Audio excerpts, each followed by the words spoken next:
আপনি দেখছেন Moinul IT tutorial. এই টিউটোরিয়ালে আমি আপনাকে দেখাবো কিভাবে পিডিএফ ইনসার্টার প্লাগইনটি ব্যবহার করতে হয় এবং এটি কিভাবে কাজ করে, এর ফিচারগুলো কি কি রয়েছে, এই বিষয়গুলো আপনাকে দেখাবো। তো আমি জানি আপনি প্লাগইন ইনস্টল করতে পারেন এবং অলরেডি করেছেন। তো এইখানে দেখুন, আমরা যখন ইনস্টল করার পর অ্যাক্টিভ করার পর এইখানে আমাদের মেনুগুলো দেখাবে যে পিডিএফ ইনসার্টার।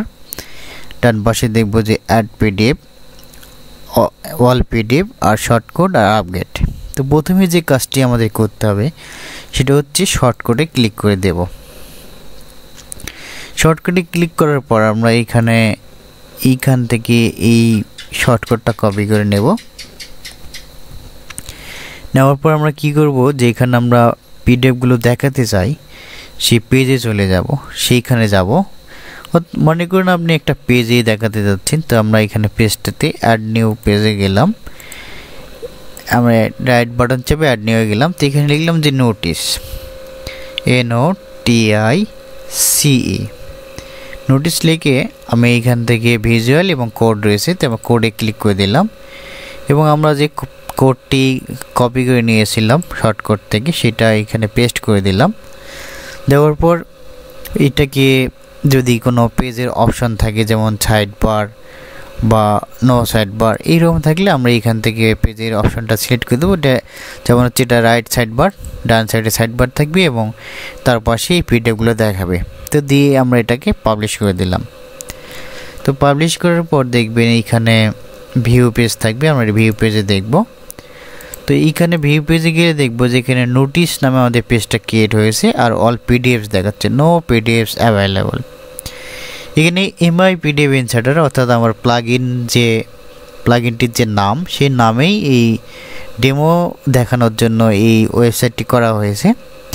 তো এখন আমি এটাতে যাব, আমাদের শর্ট পিডিএফ ইনসার্টারে যাব। তো এখন যে কাজটি করব সেটা হচ্ছে আমরা এখানে অ্যাড পিডিএফে ক্লিক করে দেব। তো অ্যাড পিডিএফ ক্লিক করলে প্রথমে এখানে আমরা টাইটেল দেওয়ার অপশন পাবো, তারপর এখানে আপলোড পিডিএফ অপশন পাবো, অথবা সিলেক্ট ফ্রম মিডিয়া লাইব্রেরিতে যদি কোনো পিডিএফ থাকে সেখান থেকে আমরা এটা সিলেক্ট করে দিতে পারবো। তো ধরুন আমি এখানে প্রথম লিখলাম যে মাই ফার্স্ট পিডিএফ পোস্ট, এইটা আমি লিখলাম এবং চুজ ফাইল এখানে ক্লিক করে দিলাম এবং এইখান থেকে আমাদের ডাউনলোড থেকে বা যেখানে আমাদের পিডিএফ ফাইল রয়েছে, যেমন এইটা পিডিএফ ফাইলটা সিলেক্ট করে দিয়ে ওপেন বাটনে ক্লিক করে দিলাম। এবার অ্যাড পিডিএফে ক্লিক করে দেব।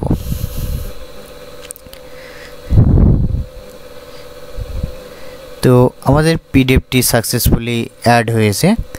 এবার যদি আমরা আমাদের নোটিস পেজটিকে রিলোড দেই, দেখুন আমরা রিলোড দিচ্ছি, তাহলে দেখুন এখানে আমাদের পিডিএফটি দেখানো হচ্ছে। তো এইখানে আমাদের পিডিএফটি দেখাবে, এখান থেকে ডাউনলোড করতে পারবেন এবং এখান থেকে প্রিন্ট করতে পারবেন। এইখান থেকে যেমন হচ্ছে প্লাস মাইনাস করে ছোট বড় করা যাবে। তারপর আমরা নিচের দিকে আসলে দেখতে পাবো যে অল পিডিএফ, আমাদের যে পিডিএফগুলো থাকবে পর্যায়ক্রমে একটা লিস্ট তৈরি হবে। এখানে ভিউ বাটন থাকবে, এখানে ডাউনলোড বাটন থাকবে। এখানে যদি ভিউ বাটনে ক্লিক করি তাহলে আলাদা একটা ট্যাব ওপেন হবে, সেইখানে পুরো পিডিএফটা দেখা যাবে। আর যদি এখানে ডাউনলোড বাটনে ক্লিক করি তাহলে এটা ডাউনলোড হবে। তো অনেক সময় আপনার যে কাজটি হতে পারে সেটা হচ্ছে যে কোনো যদি ক্যাশিং প্লাগইন দেওয়া থাকে, অর্থাৎ যেমন লাইট স্পিড ক্যাশ এরকম থাকে, তাহলে কিন্তু এটি লোড নিতে একটু প্রবলেম করতে পারে, সেক্ষেত্রে আপনি রিফ্রেশ দিতে হতে পারে। আর তো আমি এবার দেখাবো আর ভিতরে আরও কিছু অপশন, যেমন হচ্ছে এখানে আরেকটা পিডিএফ আমরা দেব। যেমন আমি দিলাম এখান থেকে যে মাই সেকেন্ড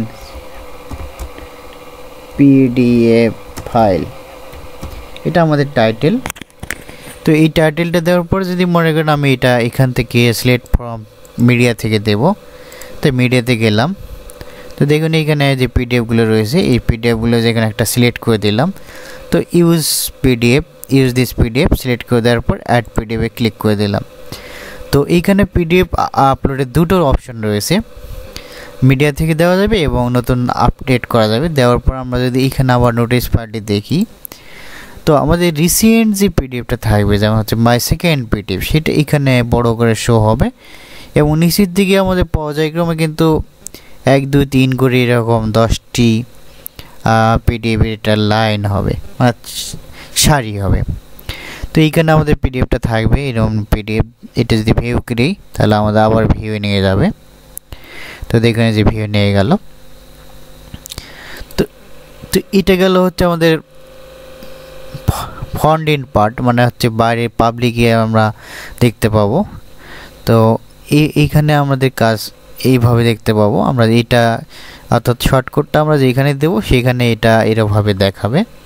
তখন আমাদের ভিতরে কি কাজ থাকতে পারে, যেমন হচ্ছে অল পিডিএফ, আমরা পিডিএফগুলো দেখতে পাবো আমাদের ড্যাশবোর্ডে। যেমন এইখানে দেখুন 1 নম্বরে রয়েছে মাই সেকেন্ড পিডিএফ, 2 হচ্ছে মাই ফার্স্ট পিডিএফ। তো এইখানে এডিট বাটন রয়েছে, ডিলিট বাটন রয়েছে, ডাউনলোড, ভিউ পিডিএফ। তো ভিউ পিডিএফে যদি ক্লিক করি তাহলে এটা ভিউ হবে নিউ ট্যাবে, আর ডাউনলোডে যদি ক্লিক করি এটা ডাউনলোড হবে। আপনাদের আবার ডাউনলোড করে দেখাচ্ছি, এই যে ডাউনলোড হয়ে গেল। আর ডিলিট বাটনে যদি ক্লিক করি, আমি একটা ডিলিট করে দেখাচ্ছি আপনাদেরকে, যেমন হচ্ছে ডিলিট। ওকে, আমরা যদি ডিলিট দিই তাহলে দেখুন একটা ডিলিট হয়ে গেল। আর এবার এডিট বাটনে যদি ক্লিক করি তাহলে কি হবে দেখুন, এইখানে এডিট গেলে আমরা টাইটেলটা চেঞ্জ করতে পারবো। ভিউ কারেন্ট পিডিএফ, কারেন্ট যে পিডিএফটা রয়েছে সেটা দেখতে পাবো। আমরা যদি চাই যে নতুন একটা পিডিএফ দেবো, সেখানে নতুন চুজ ফাইলে এটা ক্লিক করে আমরা নতুন একটা পিডিএফ দিতে পারবো এইখানে। আর যদি মনে করি না আমরা এটা select from PDF media form থেকে দেবো, ফাইল থেকে দেবো, তো মিডিয়া ফাইল থেকে দেবো, এরকম দিলাম। তো আমরা যে কোনো একটি দিতে পারবো, দুটো দিলে আমাদের সমস্যা হবে, তো আমরা যে কোনো একটা দেবো। দেওয়ার পরে যদি আপডেট পিডিএফ করি তাহলে আমাদের পিডিএফটি ইনসার্ট হয়ে যাবে। আর ইনসার্ট হয়ে তাই আমাদের পিডিএফটি এডিট হয়ে গেল। তো এইখানে আমাদের আর কাজ নেই, আপডেট রয়েছে যেমন আপগ্রেড, শর্টকাট, এগুলোতে তেমন কিছু নেই। ইন ফিউচার যখন আমাদের আপডেট কোনো আসবে তখন এই বিষয়গুলো এখান থেকে দেখতে পাবেন। তো এই হচ্ছে আমার পিডিএফ ইনসার্টার প্লাগইনের ফিচার এবং টিউটোরিয়াল। আপনাদের যদি ভালো লেগে থাকে তাহলে আপনারা আমার এই প্লাগইনটি ব্যবহার করবেন এবং যদি কোনো ট্রাবল ফেস করেন তাহলে আমার সাথে কন্ট্যাক্ট করবেন।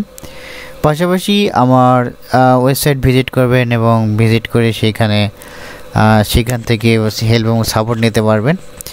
আর অন্যদিকে হচ্ছে আপনারা যারা আমার এই প্লাগইনটি ইনস্টল করেছেন তারা এইভাবে ইউজ করার পর যদি ভালো মনে হয় তাহলে এটাকে রেটিং দিতে ভুলবেন না। তো পরিশেষে আমার এই চ্যানেলের ভিডিও দেখে যদি আপনাদের ভালো লেগে থাকে তাহলে লাইক, কমেন্ট এবং শেয়ার দিতে ভুলবেন না, আর সাবস্ক্রাইব করবেন নিশ্চয়ই। তো ভালো থাকুন, সুস্থ থাকুন, ধন্যবাদ সবাইকে।